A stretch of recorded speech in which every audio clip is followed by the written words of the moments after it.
நான் பல பரிசுத்தவான்களினுடைய வாழ்க்கை வாசிப்பது உண்டு. தேவனுக்காய் பயன்படுத்தப்பட்ட பல தேவ மனுஷர்களுடைய வாழ்க்கை.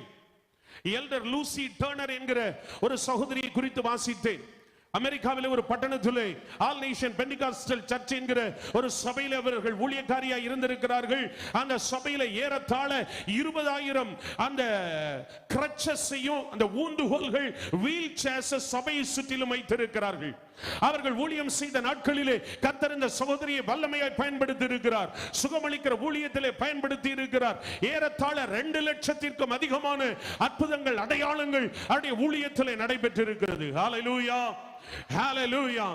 நம்முடைய ஆண்டவர் அப்படிப்பட்ட பெரிய கிரியைகளை நம் மூலமாகவும் நம் தேசத்திலே காணப்படுகிற ஊழியர்கள் மூலமாகவும் ஆங்காங்கு செய்கிறதை காணப்போகிற ஒரு காலத்தின் கட்டத்திற்குள்ளாய் வந்திருக்கிறோம் என்று நான் சொல்லுவேன் என்றால் எத்தனை பேர் அதை விசுவாசித்தாமே என்று சொல்லுவீர்கள்?